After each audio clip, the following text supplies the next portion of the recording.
Salut les amis. Wouh. Je suis facho moi les gens. J'ai trop envie qu'il fasse beau et qu'on aille aux abeilles, mais ne fait pas beau et ne fait pas chaud. Grrr. Donc, qu'est-ce qu'on fait? Ah, c'est le bordel encore là. Mais ouais, mais ils ont changé les dates des poubelles et je me suis fait avoir 2 semaines de suite, sachant qu'ils passent toutes les 2 semaines. Et donc j'ai des poubelles d'il y a un mois. Elle est encore là-bas. Ils sont pas encore passés la chercher, elle est pleine. Bon, ça c'est les petits détails de la vie. Hein.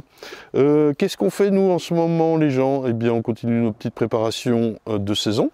Dès que ça se réchauffe, on va au candy. En attendant, on continue de ranger tout ça. Je souhaitais, pour démarrer, vous faire un petit tableau blanc. Hein, je ne veux pas faire un truc énorme, rassurez-vous, mais sur le planning d'une saison, de votre saison. En gros, ça, ce sera la même chose tout le temps, partout. Les gens, ils me regardent avec une caméra et ils se disent, lui, il est taré. En 2022, les gars, on peut faire ça quand même, non? Qu'est-ce que je disais? Ce sera le planning de votre saison parce que ça, c'est à peu près pareil pour tout le monde. Après, la différence, elle se fait suivant votre région. Hein. Bien sûr, on ne peut pas comparer Dunkerque à Calvi, quoi. Hein. Et voilà. Je voulais ajouter aussi, je n'ai pas répondu là-dessus, les 2 vidéos qui sont censées arriver, la Martinique et les mélipones à Cuba. Ouais. La Martinique, je ne suis pas satisfait, j'étais pas dedans, il faut que je refasse le montage, il faut que je fasse de la voix off. Oh. Alors déjà j'ai pas le temps, je sais que j'ai dit que j'avais pas le temps, mais je vous le dis, j'ai pas le temps. Et puis ça me plaît qu'à moitié, il faut que je le fasse, ouais, je me suis engagé à la faire, je vais la faire. Et les mélipones, bah, c'est toujours le même délire, il faut tout traduire, il faut tout faire. J'essaye en février les gens. De toute façon, Cuba ça a mis 9 mois à venir. C'était en février, j'ai sorti en décembre, ouais, c'est même plus, 11 mois. Et voilà, on est beau aux pièces, hein. La Terre va pas s'arrêter de tourner, si peut-être. Bon. Allez, on regarde le planning vite fait, et puis on regarde après avec Quentin ce qu'on fait. Nous on hésite entre le candy, nettoyer un emplacement, mais ça j'en ferai bien une vidéo pour vous dire comment choisir nos emplacements, tout ça. Qu'est-ce qu'il y a d'autre? Du rangement, et puis une dernière tâche que je garde secrète pour l'instant, parce que vous serez tous au courant en même temps. Ça y est, c'est reparti. Hop! Le planning, les gens, il me semblait important de répéter ça, on l'avait fait en saison 1. Donc comme j'ai dit que... c'est le micro ça? Comme j'ai dit qu'il fallait revoir un petit peu la saison 1, toutes les bases. Nous y voilà, je sais pas pourquoi je fais un sketch là, ça suffit. J'ai recopié mon petit schéma, j'ai essayé de faire simple, je vous détaille ça rapidement, et puis ça correspond aussi avec l'idée que j'avais. C'était pas vraiment prévu de refaire le planning, mais j'ai eu un coup de fil hier. Quelqu'un qui m'a appelé hier et tout, il me dit bon, les essais que j'ai réservés, je passe en février. Non, c'est marqué dans le devis que c'est en avril. Et on va y revenir. Et puis il a pris des rennes aussi. Puis il dit je vais aller chercher en mars, oui, par là. Je dis non, c'est pas possible. Donc voilà, il paraît important de réexpliquer un petit peu ça. La plupart d'entre vous connaissent ça. C'est bien de le répéter. Et tout de suite, bien sûr, il faut adapter ça à votre région. Par contre, le déroulé de la saison, c'est à peu près ça pour tout le monde. Alors, on commence par la préparation. Pour la préparation, ça se termine plutôt en février, parce qu'après, c'est le coup de feu. Et j'ai mis quand même qu'on pouvait commencer à préparer ça en novembre-décembre, bien que là, c'est la période de Noël, et souvent, on vend le miel, quoi, hein, à ce moment-là, quoi. Et voilà. Par contre, cette période de préparation ne peut pas se dérouler pendant la saison. J'ai quand même réussi à faire un mois de mai tout biscornu, et mois d'août, j'avais mis un O. Août, facile. Qu'est-ce que j'ai mis pour la préparation? J'avais mis achat de matériel, gaufrage, de la cire, traitement des ruches. Je vous ferai une petite vidéo sur le traitement des ruches. Je vois trop de gens qui achètent une ruche, mettent un coup de peinture et ça part dehors. Même nos volets, on met plus de traitement dessus. Et une ruche, on peut pas juste mettre la peinture et ça part dehors. Évidemment que le bois, il va morfler et bouger. Eh oui, donc je vous reparle de ça. Préparation des emplacements également. On est à 2 doigts de le faire là, mais... c'est pas engageant. Après, voilà, on a pour 2 heures de nettoyage, mettre des parpaings, des mâts. Ça, je vous le filmerai. Ce qui compte surtout, c'est pourquoi cet endroit-là, qu'est-ce qui influe notre décision et tout ça. J'avais quand même mis une période de repos à ce moment-là. Oui, c'est pas trop le cas ici. Et quand même, un truc important, j'ai mis les réunions qu'on peut faire à ce moment-là, la formation et tout ça. C'est ce que je fais en février, je fais de la formation. Là, j'ai fait de la formation à distance sur la photographie et la vidéo. Je continue, ça me plaît bien. D'ailleurs, vous l'avez vu sur Instagram, les photos que j'ai présentées là, j'ai amélioré le matériel, amélioré un petit peu la technique. Je n'ai pas encore tout compris, mais ça vient. Et puis voilà. Il y en a d'autres qui arrivent, mais il faut qu'il fasse beau aussi, quoi. Et puis, réunion, ben, on en a fait une samedi, la dernière, avec le GARS. Le GARS, vous vous souvenez, je vous mets le logo. Le groupement apicole des rennes sélectionnées de l'Est, c'est le petit groupement qu'on a fait entre nous, là, pour essayer de progresser génétiquement. Pas nous, les abeilles. Si on revient au planning, là, on est ici, nous, on est janvier, on va aller faire notre première visite de Candy. J'ai mis 2 petites flèches, je vais zoomer, je pense, je me mets de l'autre côté. J'ai mis 2 petites flèches parce qu'il faut que on passe 2 fois. En gros, une fois fin janvier et une autre deuxième fois en février, suivant ce qu'on a trouvé fin janvier, suivant la météo. Le mois de février est plutôt court, hein, le mois de janvier est très long. Et celui-ci, en plus, on est en bissextile, non? Et ce que je précise aussi, c'est que le Candy se met à la sortie de l'hiver. Là, si vous mettez du Candy, on y vient plus tard, dans le nourrissement ici pour l'hiver, j'y reviendrai. Mais c'est pas ça. Non, non, non, non, non, non, non, non. Parce qu'elle ne stocke pas ou très peu le Candy. Tandis que là, on cherche à mettre du sirop pour qu'elle le stocke pour passer l'hiver. J'y reviendrai. Mais en tout cas, retenez qu'on va faire 2 visites. On l'a fait tout bientôt là. On essaie que ça monte un peu en degrés. Il fait 1 là. 1 degré. Disons qu'on peut sous-peser, mais ça fait... C'est délicat de bouger la ruche et puis de dégrapper la grappe. C'est là que les abeilles vont mourir. Enfin bref, on n'intervient pas à 1 degré, quoi. C'est un peu compliqué. On attend qu'il fasse 6, 7, 8 degrés, peut-être dimanche, là, sous la pluie, on verra. Ensuite, dans le planning, visite de printemps. Donc ça, c'est notre visite qu'on fait au maximum. Je vais le noter. Le 15 mars. Je dis au maximum parce que après c'est le coup de feu, on n'a pas le temps. Ce qui est délicat ici, c'est la gestion de l'horaire. Chaque jour, on peut intervenir en gros, parce que là on ouvre vraiment, on sort les cadres et tout ça. Ne sortez jamais de cadre d'abeilles avant. Même là, c'est tendu. Et donc on peut intervenir en gros entre 11h et 15h. Avant il fait trop froid, après il fait trop froid. Non mais oui, la chaleur du couvain ne doit pas être perdue, il faut intervenir très vite. Là, il y a par exemple 550, moi j'en ai 450 Mathieu 100, ou à peu près, colonies, et plus celle de Quentin, que j'ai pas compté, une vingtaine.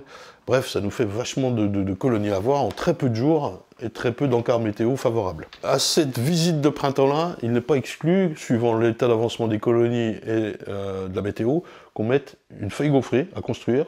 Et moi, vous savez, depuis 3-4 ans maintenant, je mets un cadre à mâle, tout de suite. Si elle est grosse, la colonie, et qu'elle a envie de construire, dès le 15 mars, elle aura de la place en dessous du cadre à mâle, il est taillé, il est vide. Et si au contraire elle a faim, et puis qu'on est sorti un petit peu de la période de Candy, ça m'ennuie de remettre un 3e paquet, parce que voilà, pour moi c'est terminé. Ça dépend, hein, météo, colonie, ça dépend de plein de choses. Mais à ce moment-là, il y a de la nourriture sur le haut du cadre à mâle. Voilà, ça c'est pas mal. Alors là, on a trié les cadres à mâle aussi pour refondre les plus anciens, pour garder ceux qui avaient du miel au-dessus, pas du miel béton, du miel qu'elles peuvent manger rapidement. On a gardé aussi ceux qui étaient très bien construits, avec cire très belle en bas. On n'a pas cassé la cire.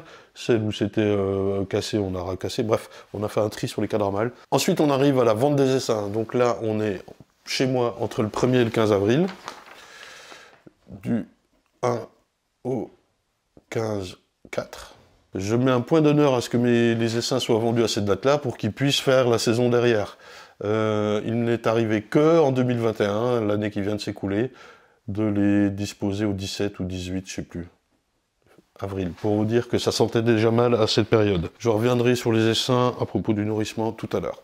Alors il faut imaginer aussi que donc, ces essaims-là, ils ont été repérés lors de la visite de printemps, et qu'on les a amenés, mis en place, transhumés, voilà, pour que ça se passe ici, que les gens viennent les chercher ici.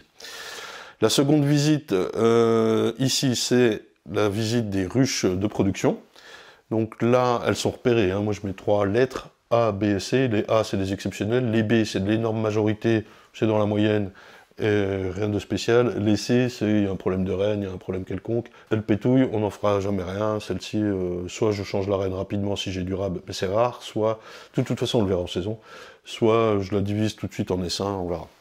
Bref, cette seconde visite, on est plutôt début avril, en général, parce que j'ai mis pause des hausses. En général, quand on fait la seconde visite, on agrandit encore. À ce moment-là, la colonie qui était sur 6 ou 7 est déjà sur 8 ou 9, puisque j'aurais mis en visite de printemps une G et un cadre mâle. J'en rajoute un et je pose la hausse. Et en général, on est le 4 ou 5 avril. Ça va vite et fort, hein. Et donc à partir de cette date-là, eh ben, on rentre dans le cycle des mielés. Alors, chez moi, hop là. Chez moi, c'est en gros avril, mai, juin. Je vais peut-être vous faire un petit truc comme ça pour vous situer là. Hop. Ouais, je suis pas très bon. En fait, la vente des essaims, oui, si, c'est ça, début avril. Ouais, on y est. Ouais. Bon, vous avez compris. D'ailleurs, je me suis trompé, oui, c'est là. C'est avril, mai, juin. Avril, mai, juin. Ouais, cette flèche-là, elle est un peu par là, quoi. J'ai plus d'encre. Et puis, donc ça veut dire que c'est bientôt la fin du tableau blanc, les gens. Et puis, chez moi, ça s'arrête en juin. Adieu. J'ai, depuis cette année, en tout cas, ils en ont remis, et j'en avais plus depuis 10-12 ans, un petit peu de tournesol ici en juillet. Tournesol. Et il faut que je gère ça, a priori. C'est une nouveauté. C'est bien, ça fait un peu de miel de plus, mais ça va décaler mon traitement. Gestion varroa. Ah, c'est à peu près, vous situez les gens. La constitution des essaims, on l'a fait quand il y a des mâles, donc on est plutôt sur mai, juin, juillet. Ça peut durer un peu plus longtemps là, parce qu'on peut faire recevoir des reines fécondées. J'ai vraiment plus d'encre. Et à ce moment-là, on peut continuer nos essaims et introduire une reine fécondée. On compte plus sur les mâles pour féconder la reine, on la reçoit déjà fécondée. Hein, donc on peut continuer jusqu'en août, ou si on reçoit des reines à ce moment-là, eh ben c'est du changement dans les ruches de production, ou dans les ruches tout court, quoi. Voilà. La production de reines se fait pendant qu'il y a les mâles, donc à la limite c'est là que c'est plus court. Il faut que je me mette de l'autre côté les gens. Hop, et puis on enlève un petit peu là, hein. C'est très bref. En gros, mai, juin, début juillet, quoi. Hein, je vous parle pour chez moi, hein. Si vous êtes dans le sud, vous pouvez agrandir toutes les flèches, quoi. Si vous êtes en Finlande, vous pouvez raccourcir toutes les flèches. J'exagère, mais c'est un peu ça. Ensuite, on arrive à la fin des mielés, à la fin des productions de dessins et tout ça. On est sur la gestion varroa, on est à peu près au mois d'août. Ça nous prend ouais, août, septembre, octobre, de la vérification, du comptage. On peut rajouter une petite période en hiver pour le traitement à l'acide oxalique.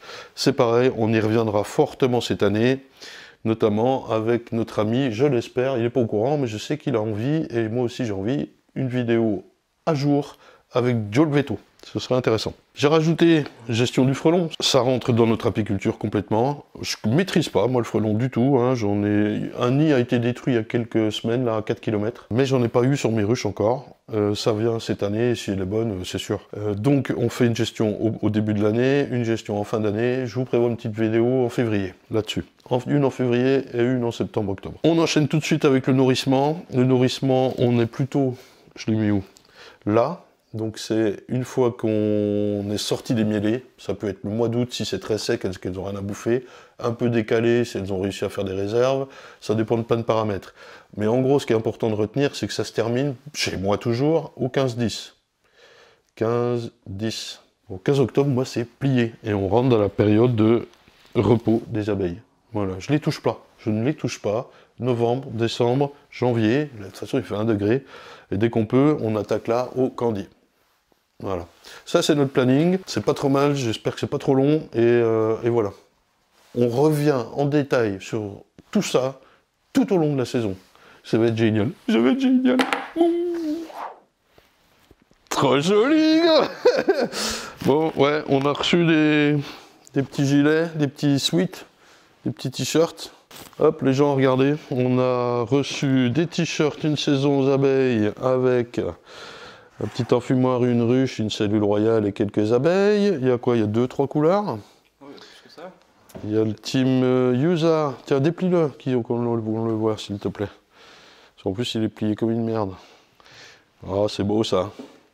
Design de mon pote Backback, Mario, qui me fait ça. Alors on a pris des photos ce matin, vous pouvez retrouver tout ça sur le site et c'est un soutien pour nous, c'est comme ça qu'on se développe, hein, ça fait partie du délire. Voilà. Si vous voulez, ils sont de bonne qualité, c'est les mêmes que la dernière fois, la qualité, ils sont très doux, très bons. Est-ce que tu me montreras un sweat aussi s'il te plaît? Je t'en fais voir, hein. Il y a aussi les vieux roses, là. J'aime bien, moi. Hop là. J'aime bien les Timiosa, ils sont chouettes, hein, aussi. Ça, là. La classe, les gars. Vous faites partie de la team ou pas? Et puis, le sweat. Alors, c'est dans le dos qu'il y a cette décoration. Très doux. Très doux. Et voilà. Et la classe, quoi. C'est beau, ça. Alors, ça fait un petit peu déformé avec l'écran de la GoPro. Mais voilà. Tac, tac. C'est beau, sweat capuche, sans fermeture éclair, bref. Voilà, on fait pas 15 ans là-dessus. C'est la première fois qu'on fait des suites. On s'est démené pour faire tout ça aussi, et ça nous soutient, et c'est trop cool. Là, on passe tout à fait à un autre sujet, ça s'appelle la cire. Alors, je vais juste montrer à Quentin comment gaufrer quelques cadres. Bon, il sait faire, hein. T'as déjà fait, Quentin? Ouais, j'ai déjà fait. Beaucoup? Pour les tiennes, pour tes ruches? Pour les miennes, ouais, une centaine par an. Ouais. Le but du jeu, c'est de dire, tiens, je te passe la caméra. Hop. Je suis en plan là, je sais pas trop déformé, ça va le faire. Alors le but du jeu, vous savez, bon, on l'avait déjà montré en saison 1, mais ça remonte. Tac tac, ça c'est les supports. Ah, on était en train de faire des. Comment ça s'appelle? Des cadrons, là on refait des cadres. Moi j'utilise les 5 fils. 1, 2, 3, 4, 5. Ah, vous vous souvenez de la tension, ça doit faire un petit peu de musique, parce que j'aime bien, on dit que quand l'été c'est gaufré et puis qu'il fait chaud, ça se déforme. En même temps, si c'est le cas, les gens, c'est que vous les avez laissés dans votre voiture, qu'il fallait pas. Je veux dire, moi j'ai pas de souci avec ça, voilà. Et par contre, j'aime bien les côtés horizontaux, il y a des œillets, et puis ça me permet, quand je les casse pour les fondre, ou parce qu'avant j'avais pas la machine à vapeur, ou quand c'est cristallisé ou que j'ai un souci, ça c'est valable surtout pour les cadres de hausse, que je prends également horizontaux, et ben j'ai un couteau, je m'appuie, et rac, je suis le fil, comme ça je le casse pas. Quand c'est vertical, oblique, voilà, et ben si, donc je suis dans ce sens-là, c'est vertical, le fil est là, je casse, ça casse le fil. T'as vu?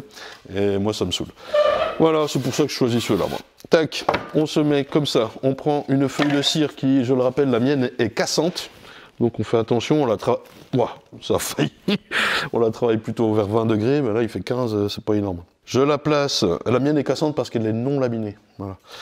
Je vous invite à revoir la vidéo sur le cirier du plaisir, et voilà. Je vous mets pas la petite fiche comme tout le monde fait dans les vidéos, ça me saoule. Je cale ma feuille contre les fils, je mets mon petit support derrière pour appuyer. Mon fil démarre il est où? Là, et il se termine là. Donc il faut que le courant électrique, ceci, vienne de là à là. Et donc hop, hop, je prends, je me place au début et à la fin. Par contre, avec mes avant-bras, je vais appuyer, ou en tout cas ma main ici, je vais appuyer, je vais donner un petit peu de tension pour que ça soude. Et c'est parti. Il y a du courant là-dedans. Alors plus la longueur de fil est grande, évidemment, plus ça met du temps. Ouais, faut allumer. Montre ça. Voilà, c'était pas allumé. Voilà. Bande de guignols. Et voilà, c'est parti. Alors on regarde quand même comment ça fond. Évidemment, la tension est plus forte sur les côtés, ça rentre plus vite sur les côtés. Gauche-droite. Je trouve qu'il n'est pas puissant du tout, ce petit bordel là.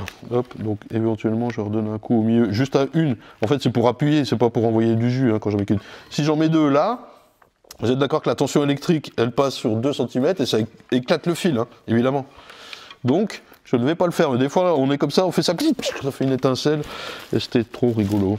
Par contre, est-ce que j'ose, si je fais qu'un seul fil? Ouais, c'est vraiment très doux, hein. On va essayer d'en trouver des plus puissants, des machins. Ça c'est de la merde. Et ça me saoule. Hop, hop, hop. Vraiment, ça envoie pas de jus ou très peu, quoi. Donc voilà, l'idée, c'est, vous le voyez, je sais pas si tu peux te rapprocher un tout petit peu. Voilà, là par exemple, ça allait trop vite, trop fort, ça déforme le fil et ça chauffe trop la cire. Mais bon, vous avez compris, voilà l'idée. Et c'est ça qu'on remet dans nos ruches. Au moins 4 ou 5 par an, ce serait l'idéal. Alors, Quentin va en faire quelques-uns, et moi, en attendant, je vais aller vous chercher ça me stresse, ça y est, ça m'énerve. Les échantillons de cire, donc je vous disais les gens, je suis là, ouais. Je vous disais que je vous cherche de la cire, ça c'est la mienne. Et je cherche de la cire pour vous procurer, des feuilles de cire. J'ai récupéré des échantillons chez des fournisseurs et je les fais analyser. Eh bien, je vais vous les montrer, on va parler vite fait des analyses parce que c'est un scandale. Voilà, j'en ai ras-le-bol. Toi tu te mets là. Alors tiens, bah ça je te montre comment on fait. Comme ça? Non, Clac. regarde, il y a une position, c'est que tu te mets comme ça, tu te le poses. Et c'est moi ce que je fais, c'est que mon bras droit, comment tu dois serrer fort et avoir de la force, tu te le mets en place et c'est mon bras gauche qui tire. Un peu des deux, mais voilà. Je fais un peu des... Si tu fais pas solide sur tes appuis puis que tu n'y arriveras pas. Après, la tension, j'ai oublié d'en parler, les gens, la tension elle n'est pas forcément obligatoire. Il faut que ce soit à peu près tendu. Pas trop tendu, sinon vous allez cintrer les cadres. C'est pas nécessaire non plus. Voilà, en général, tu vas faire le premier là, au-dessus, tout au-dessus, et le dernier. Mais c'est tout. En général, ça suffit. Si c'est trop tendu, c'est trop tendu. Je dis que t'es tendu, Natacha.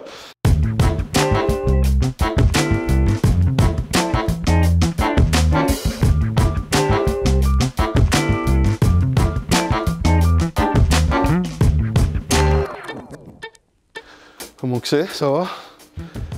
Impec. Alors là on était passé au cadron, c'est pour ça qu'on a juste ressorti quelques cadres pour la démonstration. Ce que je fais les gens, je sais pas si ça se voit dans le cadrage, ouais à peine. Je fais une belle pile, comme ça un petit peu, que pour les cadres de corps. Et une fois que j'ai une pile de 60 ou 80, je mets ma petite couleur à la peinture. La peinture, on me demande souvent ce que j'utilise. Je prends des petits échantillons, vous savez, les tout petits pots là, qui vendent pour 1 euro, 2 euros pour voir ce que c'est. Avec un petit pot, enfin même pas, avec un petit pot, je sais même pas combien. Et de l'eau que je dilue, je fais 1500 cadres. Pour vous dire, je mets très peu de peinture, quoi. Au début, je mettais de la peinture bio, mais je ne retrouve plus vraiment comme je veux. Donc en fait, je me dis diluer, voilà, ça me marque assez peu, hein, la couleur est faible, mais ça suffit largeuse, quoi. Voilà. Largement. On est frères de gilet, gros. Alors, les gens, je vous montre d'abord ma cire, la voilà. Voilà, par exemple, typiquement un bloc qu'on a fondu il y a 2 jours, 2-3 jours. Démoulé hier, voilà, peu importe. De toute façon, ça, avec le froid qu'il fait, ça fige assez vite. Ça fait quelques vagues en dessous parce qu'on met de l'eau. Là, il y avait beaucoup d'eau, par exemple. Et puis, rien de spécial. Une fois qu'elle est en feuille, ça donne ça. Aux analyses, il ressort qu'elle est extrêmement propre. Je vais vous mettre à l'écran ce qu'on trouve. On trouve 0,15 mg par kilo d'amitrase. Voilà, c'est tout. Alors vous allez me dire c'est monstrueux et en fait non. Il faut savoir que la cire est donc un hydrocarbure qui est une éponge qui prend tout ce qu'elle trouve dans l'environnement, ce qu'on met nous dans la ruche, etc. etc. Et on va toujours trouver quelque chose. Alors je vous disais que j'utilisais un bon laboratoire qui, effectivement, ça coûte un peu cher, mais quand il cherche, il trouve. Et voilà. Parce que c'est sûr qu'on peut aussi prendre des labos où on paye moins cher, mais pas sûr qu'on trouve. Je m'avance un peu et je n'incrimine personne. C'est pas le but de ce coup de gueule, mais c'est un vrai coup de gueule. Sans déconner. Je vous montre maintenant, vous allez comprendre, les autres échantillons. Ça, c'est le premier que j'ai fait analyser. J'ai gardé des bouts d'échantillons à chaque fois. Voilà, elle est plutôt belle. Je l'ai cassée en coupant un morceau. À l'odeur, ça sent la cire. Ça, c'est pas super, mais ça sent la cire. Qu'est-ce que t'en dis? Ça sent le rance un peu. Le rance? Ok. Et ce qu'on cherche finalement là-dedans, c'est les résidus de pesticides. Le reste, franchement, si on peut chercher, mais on ne trouve pas grand-chose. Ce que j'ai fait, moi j'ai fait analyser beaucoup de choses en cherchant de l'adultération, en cherchant des spores de loques américaines, tout ça, à chaque fois on ne trouve pas ça. Par contre, là, on trouve 7 molécules différentes, dont voici les noms. Je vous les affiche à l'écran, les gens, ce sera plus simple que pour moi. Et ça m'ennuie, voilà, ça m'ennuie fortement. Ça, c'est quelque chose que j'ai recalé, en me disant, je vais trouver mieux. Je vais le laisser par là. Je vous montre les autres.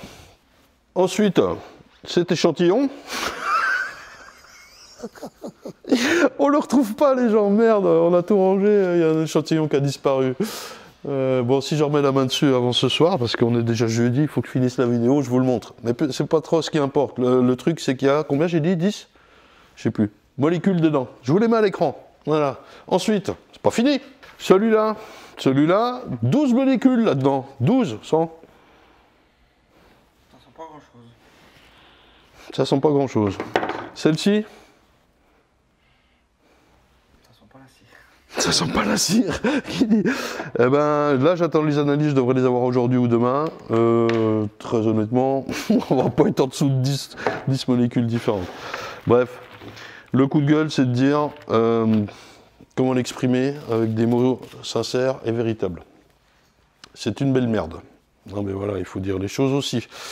Il est compliqué de trouver de la bonne cire pour vous proposer. Je n'incrimine personne et j'incrimine tout le monde à la fois. Les hommes, les humains, on a fait de la merde. On a fait littéralement de la merde. Quentin ? Je confirme. Il confirme. Et comment revenir en arrière, comment, je sais pas. Moi, j'arrive à tourner propre avec mes feuilles de cire, mais c'est très limité. Et même nous, on en a besoin pour augmenter notre nombre de ruches, de tout ce qu'on fait, quoi. Imaginez, on passe de l'année dernière 0 à 300 nuques, et là à 900. Et ce qui est important de dire, c'est que je vous prévois déjà une vidéo avec un... Je ne veux pas le citer là parce qu'on en a parlé. Je dis ton nom ou pas? Oui, oh, c'est pas très important, mais on prévoit une vidéo plutôt à l'automne là-dessus parce que février-mars, là, on n'a pas le temps avant le début de saison. Donc, on vous prévoit une vidéo pour septembre-octobre à propos de la cire, ce qu'il faut savoir, ce qu'il faut trouver, etc. Et en attendant, ce qu'il est important de savoir pour vous, c'est que là où vous fournissez votre cire, il faut que le vendeur ait un numéro d'enregistrement. Il soit enregistré, et ça nous permet de remonter si, un peu plus tard, vous avez des soucis avec cette cire. Ça nous permet de remonter la filière, le numéro de lot et tout. Ça doit être inscrit sur la cire, le lot, et la facture que vous avez. C'est un numéro d'enregistrement. Si c'est un cirier, pour les revendeurs, si c'est un cirier, c'est lui-même qui collecte, qui font la cire, qui la transforme en feuille et tout, c'est un numéro d'agrément. Voilà. Et ça, c'est important de les demander, de les avoir. Voilà. Moi, de mon côté, je suis vert. Voilà. Ça a l'air propre, ça a l'air carré, puis aux analyses, ça ressort dégueulasse, quoi. Et ça me fait chier. Donc, en final, on trouve cette totalité de molécules, et puis, on peut pas mettre ça dans nos ruches, quoi. Donc, ça veut dire aussi... Il y a plusieurs sources d'intoxication. Je vais pas anticiper la vidéo de novembre, mais il y a les pratiques de l'apiculteur, déjà, en premier. Il y a ensuite les pratiques du cirier. Il y a les pratiques d'environnement. Et ça, c'est les plus importantes aussi. Enfin, tout est important, quoi. Voilà. Normalement, je devrais réussir à vous trouver un lot, quand même, parce que j'ai bon espoir. Mais justement, avec la personne qui va nous faire la vidéo, mais voilà. C'est compliqué, quoi. Et attention, hein, je n'incrimine personne pour dire il y a du bon, il y a du mauvais. Je dis il faut qu'on fasse tous ensemble, tous attention, quoi. Voilà. N'est-ce pas, Quentin? Oui. Voilà. Gardez votre cire, elle est précieuse. Ouais, en fait, produire du miel, ça rapporte pas. Mais produire de la cire, punaise. Alors, comment faire pour produire de la cire à gogo? C'est impossible. Dommage qu'il n'ait pas retrouvé ce petit échantillon. Bon, c'est pas grave. Les gens, on termine cette vidéo là-dessus, plutôt courte. Faut dire aussi que nous sommes le... Merci, janvier. Et il n'y a pas grand-chose à filmer. Nous, on a fait beaucoup de rangements. Voilà, pas très intéressant. Voilà, rien d'intéressant en fait. Même pas de musique et de drone parce que c'est pas le moment. On va largement se rattraper en saison. Salut les gens, pensez au t-shirt, à nous soutenir d'une manière ou d'une autre. C'est toujours important pour pouvoir avoir envie. D'avoir envie. Voilà. Allez, à la semaine pro.